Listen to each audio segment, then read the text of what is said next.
नमस्कार प्रेक्षकांनो, मालिकेचा आजचा भाग खूपच जबरदस्त असा असणार आहे. आबांच्या एका फोनमुळे सरोजची तर बोलती बंद होणार आहे, पण अद्वैत कलाची जी मकर संक्रांत आहे ती गाजणार आहे. आणि कलाने अद्वैतची बाजू घेतलेली आहे, तर त्याचबरोबर अद्वैतने संगीताची बाजू घेत सगळ्या लोकांना खडे बोल सुनावलेले आहेत ते आपल्याला पाहायला मिळणार आहे. त्यासाठी हा व्हिडिओ शेवटपर्यंत पहा. तर कलाने जे दागिने बनवलेले असतात ती अद्वैतला म्हणते की चांदेकर, हे हलव्याचे दागिने आपल्याला घालायचे आहेत आणि या संक्रांतीच्या दिवशी हे दागिने घालून छान असे फोटो काढायचे असतात. म्हणजे आज हळदी कुंकू आहे ना संक्रांतीचं, त्यासाठी हे दागिने घालायचे आणि छान फोटो काढायचे असतात. अद्वैत म्हणतो की नाही, मला नको आहे ते, मला ना ते कसं तरी वाटतंय. तेव्हा संगीता दिनकर सांगू लागतात.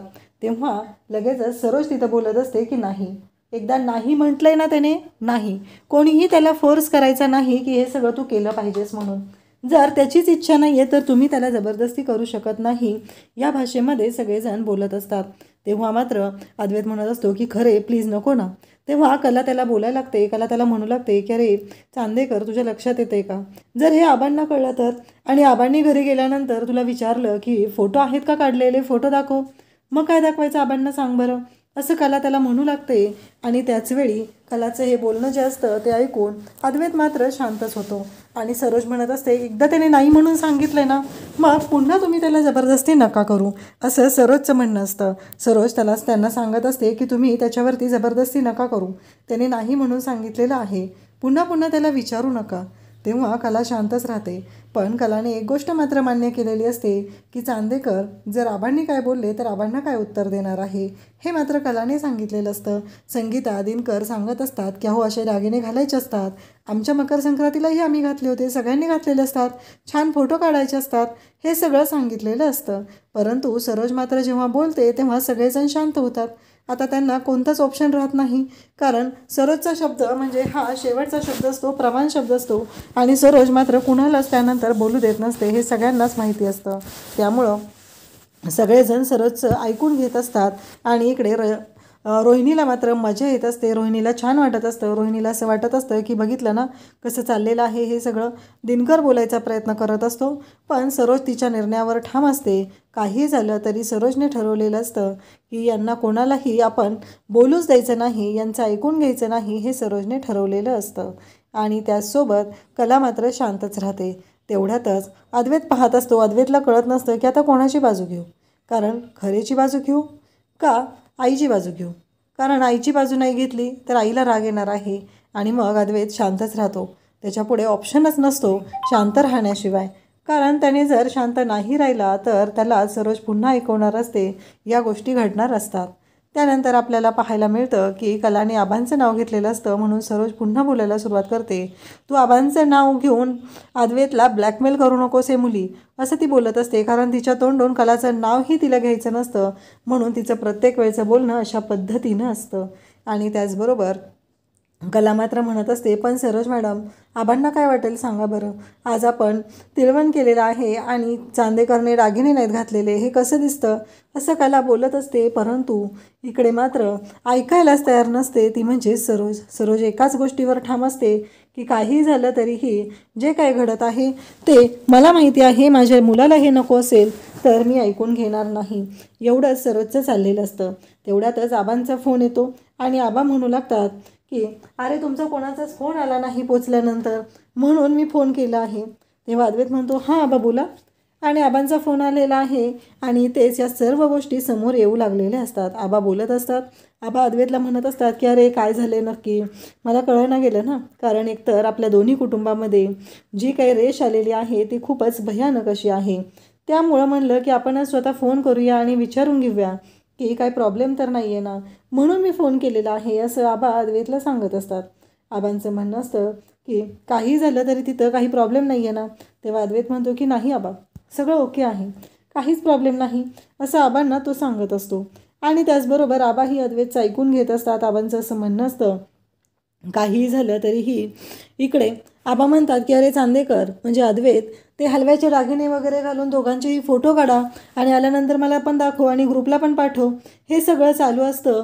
आणि त्याचबरोबर आबा खूपच खुश असतात. आबा म्हणत असतात की मग तू आलास ना, तुझ्या आजीचे जे फोटो होते ना ते फोटो पण मी तुला दाखवतो, असं आबा बोलू लागतात. आबांचं हे बोलणं ऐकून अद्वैतलाही छान वाटत असतं. अद्वैत म्हणत असतो की फायनली आबांचं बोलणं त्याला ऐकावंच लागणार असतं, ते दागिने घालावेच लागणार असतात, कारण आबांनी आता फोटो मागितलेत. त्यामुळे अद्वैतच्या पुढं काहीच ऑप्शन नसतो आणि अद्वैत म्हणू लागतो की ते दागिने घालायचे आहेत. कला म्हणते की काय झालं? तेव्हा अद्वैत म्हणतो की आबांनी सांगितले की हलव्याचे दागिने घालून दोघांचे फोटो काढा आणि ते ग्रुपवरती टाका, आपल्या ग्रुपवरती, आणि मग ते फोटो आबांना पाहायचे आहेत. मग आबांनी ते दागिने घालायला सांगितलेले आहेत. आता त्यामुळं कोणताच ऑप्शन नसतो आणि मग ते फोटो काढावेच लागणार असतात.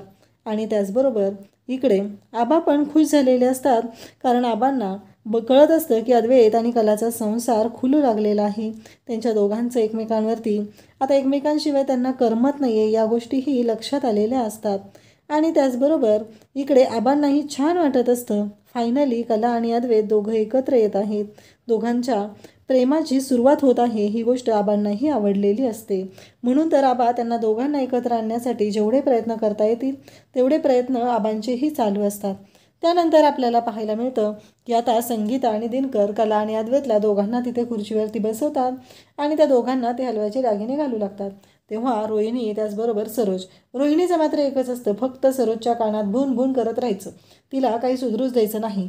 कारण सरोज म्हणत असते, रोहिणी तोंड बंद कर तुझं, तुझ्याबरोबर मी पण इथे, मला पण डोळे आहेत, मलाही सर्व दिसत आहे, असं ती सांगत असते.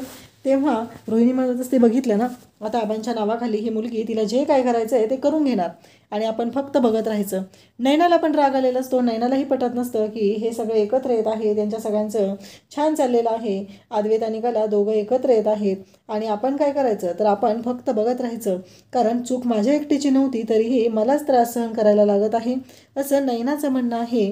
आणि मग संगीता आणि दिनकर या दोघांनी कला आणि अद्वैतला दागिने घातलेले असतात. तेव्हा रजनी म्हणते की खरंच जोडा अगदी छान दिसतोय, दोघंही खूप छान दिसत आहेत, असं ती सांगत असते. आणि त्याचबरोबर अद्वैत आणि कला यांचा जोडा खूप छान आहे हे ऐकल्यामुळं इकडे सरोजला मात्र राग आलेला असतो. सरोजला ही गोष्ट पटतच नाही आहे की हे काय बोलते ही, कारण हिने असं बोलायची काहीच गरज नाही आहे, असं तिचं म्हणणं असतं. सरोज म्हणते की काय, आणि ती मुद्दामूनच सरोजलाच विचारते की जोडा कसा दिसतोय. तेव्हा मात्र आता कोणताच ऑप्शन नसतो आणि सरोज मात्र शांतपणे तिथं बसून असते. तेव्हा दिनकर म्हणतो की छान दिसतंय, आता ते फोटो काढून घ्या बरं तुमचे. अद्वैत म्हणतो की हो.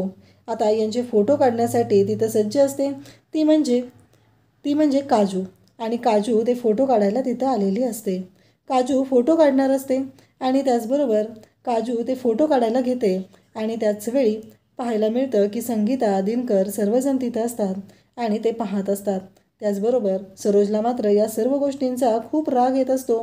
सरोजला हे पटतच नसतं की जे काही चाललेलं आहे ते, तिला ह्या गोष्टी कळत असतात की आपल्याकडून आपण प्रत्येक वेळेस हे करत आहे. तेव्हा कला म्हणत असते की आपल्या घरी चांदेकरांच्या सगळ्या प्रथा आपण पाळत असतो ना, तशी ही पण प्रथा आहे, त्यामुळे ही प्रथा पण पाळणं तेवढंच गरजेचं आहे, असं कला सांगत असते.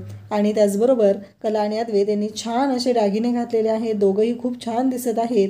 अद्वैत म्हणत असतो की बघितलं ना. तेव्हा कला आणि दिनकर म्हणत असतात, दिनकर सगळ्यांच्या समोर तिथं म्हणत असतो की खरंच संगीनं पण असेच दागिने घातले होते, खूप छान दिसत होती ती, असं दिनकर सांगत असतो. तेव्हा कला म्हणते, तू पण सांगशील ना असं.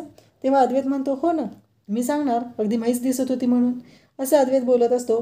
आणि परत म्हणतो की काळं वांगं दिसत होतं, असं काहीही त्यांच्या दोघांचं बोलणं चालू असतं आणि ते दोघं जण एकमेकांशी बोलत असतात. तेव्हा पुन्हा रोहिणीचं सुरू होतं, बघितलं ना, सगळ्यांच्या समोर पण आता गुलूगुलू करतायत, नाही त्यांचं वाढत चाललेलं आहे. म्हणजे रोहिणीचा नक्की प्रॉब्लेम काय असतो ना तेच कळत नसतं की तिला नक्की काय करायचं आहे. हां, एक आहे की तिला सरोजच्या मुलाचा संसार हा सुखाचा होऊ द्यायचा नाही, कारण सरोजने तिच्या संसाराचं वाटोळं केलेलं आहे. त्यामुळं सरोजच्या मुलाचा संसार हा आनंदात झाला नाही पाहिजे, किंवा तिचं वाटोळं केलेलं आहे म्हणून सरोजच्या मुलालाही ते प्रेम मिळालं नाही पाहिजे, कारण सरोजच्या संसाराचं तर वाटोळं तिनं करून झालेलंच असतं, कारण सरोजचा नवरा हा सरोजबरोबर कसलंही त्यांच्यामध्ये नवरा बायकोचं नातं नसतं. तर इकडे रोहिणीला ह्या गोष्टी करायच्या असतात. तर इकडे रजनी म्हणत असते, खरंच खूप छान दिसत आहे आणि छान असे फोटो काढा बरं कला आणि अद्वैत, असं ती म्हणत असते. आणि मग त्यावेळेस काजू तिथे येते आणि फोटो काढायला घेते. अद्वैतच्या हातामध्ये एक फुलांचा गुच्छ दिलेला असतो आणि ती म्हणत असते की हे जे आहेत ना, अशा पद्धतीने फोटो काढायचे आहेत. त्याचबरोबर आता सगळेजण तिथं बसलेले आहेत आणि मग ती म्हणत असते की दाजी, हा जो फुलांचा गुच्छ आहे ना ती तुम्ही कलाताईला द्या. आणि असं म्हणत तिने पोज सांगत असते आणि त्या पद्धतीने ती बोलत असते. त्यावेळेस अद्वैत तो फुलांचा गुच्छ आहे तो असाच उचलतो आणि कलाच्या हातात देतो. तेव्हा आधी म्हणू लागते की हो दाजी असं नाही हो, तुम्ही व्यवस्थित द्या ना ते, म्हणजे जरा स्माईल, असं ती म्हणू लागते. आणि मग तो फुलांचा गुच्छ जो आहे तो अद्वैत आता कलाला देत असतो. अद्वैतच्या चेहऱ्यावरती स्माईल नसते. तेव्हा त्याला सांगितलं जातं आणि मग छान असा तो फुलांचा गुच्छ कलाच्या हातात दिल्यानंतर मात्र तिथे काजल फोटो काढायला लागते. चेहऱ्यावरती स्माईल नसते. ती म्हणते की जरा स्माईल, असं म्हणत तिने स्माईलही द्यायला सांगितलेली असते. आणि या सर्व गोष्टी घडत असतात. कलाही तो फुलांचा गुच्छ घेते. रोहिणी तर कळायचंच बंद झालेलं असतं की तिला कळत नसतं की आपण काय करायला इथं आलेलो आहे आणि गोष्टी काय घडत आहेत. या सगळ्या गोष्टींचा विचार ती करू लागलेली असते. त्यानंतर आपल्याला पाहायला मिळतं की काजल छान असे फोटो काढून घेत असते. आणि त्याचबरोबर काजल म्हणत असते की या सर्व गोष्टी ज्या आहेत त्या अशा पद्धतीने घडल्या पाहिजेत. आणि मग काजल अद्वैतला आणि कलाला ज्या पोज सुचवत असते त्या पोजनुसार फोटो काढायचं काम सुरू झालेलं असतं. त्या पोजनुसार सगळे फोटो काढले जात असतात. आणि त्याचबरोबर अद्वैत कलाच्या छान अशा फोटो सेशन सुरू असतो. परंतु घडतं मात्र वेगळंच. कारण काहीही झालं तरीही एक गोष्ट मात्र समोर आलेली असते, ती म्हणजे इथे कला आणि अद्वैत दोघंही तिथं असतात. आणि नैनाला मात्र इकडे राग आलेला असतो. नैनाला कळतच नसतं की हे सगळं काय चालू आहे. आणि मग इकडे काजल सांगत असते की दाजी थोडंसं खांद्यावर हात ठेवा ना तुम्ही. आणि मग खांद्यावर हात ठेवायला सांगितला जातो. आणि मग काजलने सांगितल्यामुळं मग अद्वैत कलाच्या खांद्यावर हात टाकतो. आणि इकडे संगीताची मात्र भारी मजा चाललेली असते. संगीताला खूपच भारी वाटत असतं. संगीता म्हणत असते की हे सगळं काय घडतंय. संगीता स्वतःच खूप अशी रोमॅन्टिक झाल्यासारखी असते आणि ती दिनकरच्या खांद्यावरती हात ठेवू लागते. आणि पुन्हा स्वतःला कंट्रोल करते आणि म्हणू लागते की नाही, काहीतरी हे वेगळं घडत आहे हे तिच्या डोक्यात सुरू झालेलं असतं. त्यानंतर आपल्याला पाहायला मिळतं की आता त्या दोघांचं पुन्हा फोटो सेशन सुरू झालेलं असतं. आणि या फोटो सेशनमध्ये आता पुन्हा कला आणि अद्वैत जवळ आलेले असतात, उभा राहिलेले असतात. आणि मग इकडे अद्वैतला ती सांगत असते की जवळ घ्या. कलाने तर अद्वैतच्या खांद्यावर डोकं ठेवलेलं असतं आणि शांतपणे त्याच्या खांद्यावर डोकं ठेवून पोज देऊन उभी असते. आणि मग काजल सांगत असते त्या पद्धतीने अद्वैत कलाला जवळ घेत असतो. आणि त्यावेळेस अद्वैत कलाच्या कमरेमध्ये हात घालतो आणि तिला जवळ घेतो, म्हणजे कमरेला हात लावलेला आहे. तेव्हा मात्र इकडे रोहिणी पुन्हा बोलू लागते, बघितलं ना काय वाढलंय त्यांचं, म्हणजे आता सगळ्यांच्या समोर कमरेमध्ये हात पण घातला, ते पण करून घेते ती. म्हणजे रोहिणीला फक्त हे दाखवून द्यायचं असतं की कला हे सगळं अद्वैतकडून करून घेते.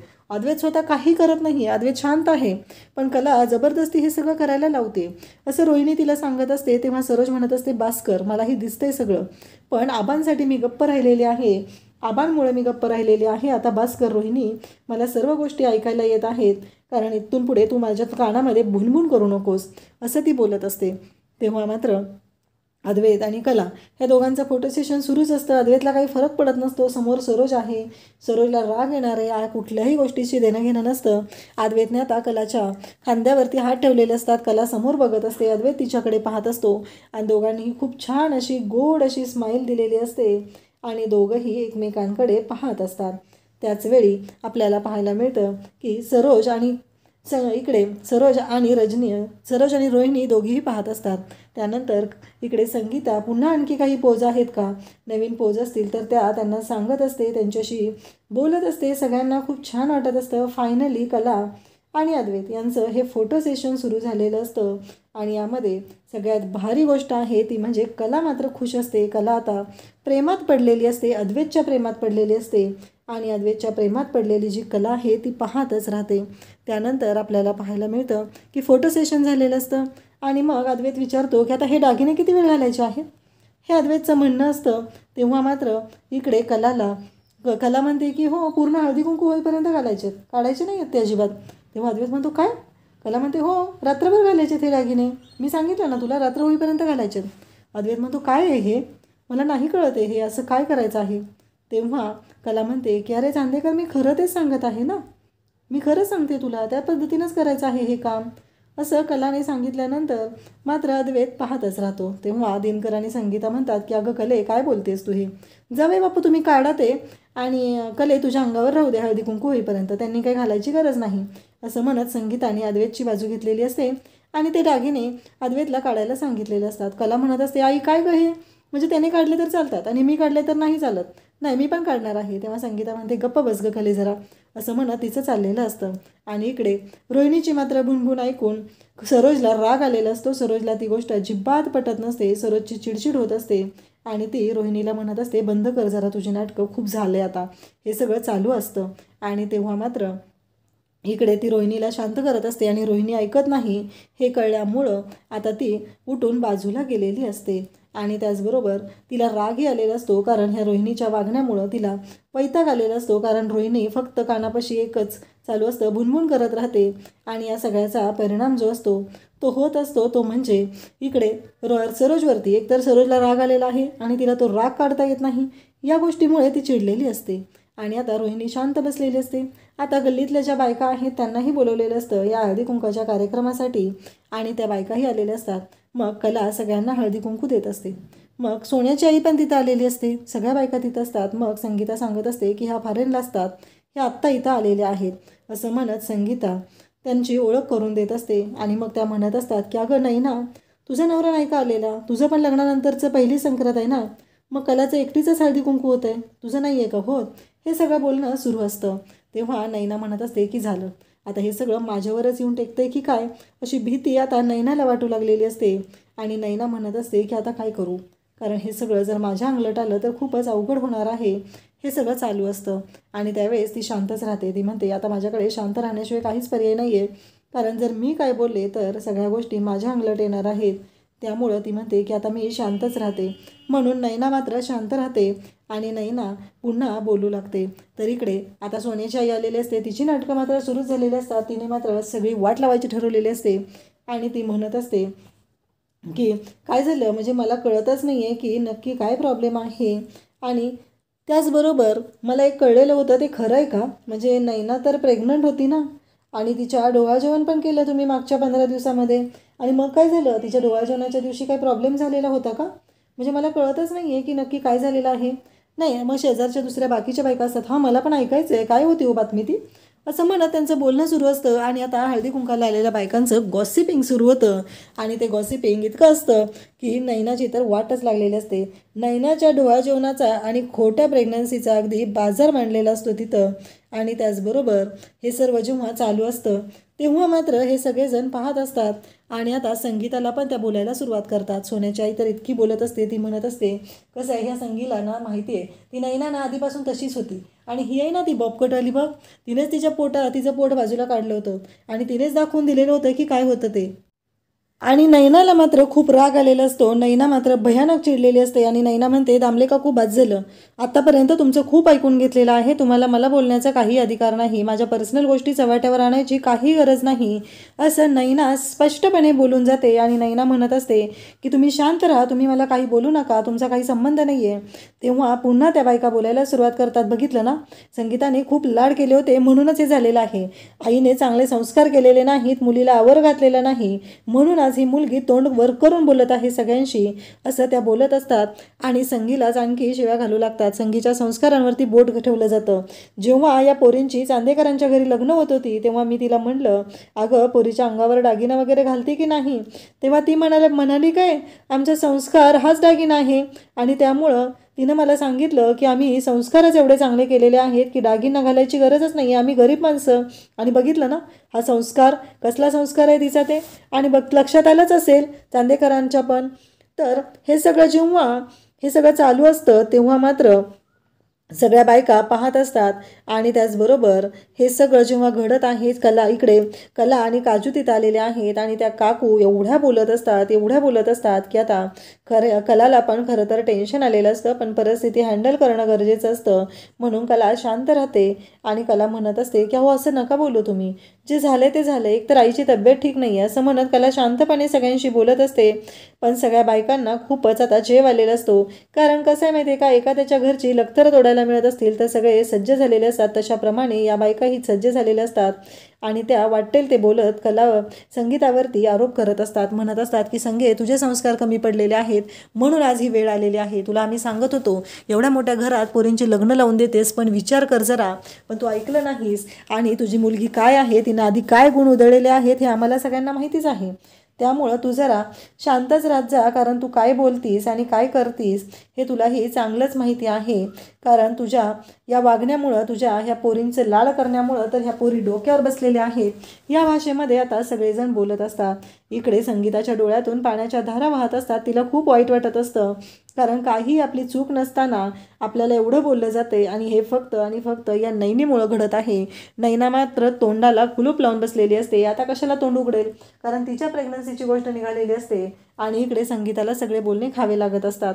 तेव्हा अद्वैत उभा राहतो आणि म्हणतो की मला कळत नाही आहे की तुम्ही नैनाच्या चुकीची गोष्ट, म्हणजे नैनाकडून काही चूक घडलेली आहे त्याच्यासाठी तुम्ही खरेंना का दोषी ठरवताय. कारण आईवडील दोषी असू शकत नाहीत. काही झालं तरीही मुलांची चूक झालेली असेल, मुलं मोठी असतील तर त्यांची चूक ही सर्वस्वी त्यांची असते. म्हणजे नैनाने जी चूक केलेली आहे ही चूक तिची आहे, यासाठी तुम्ही मिसेस खरेंना दोषी धरू शकत नाही, असं अद्वैत स्पष्टपणे सांगत असतो. आणि तरीही आता सगळ्या बायका बोलत असतात.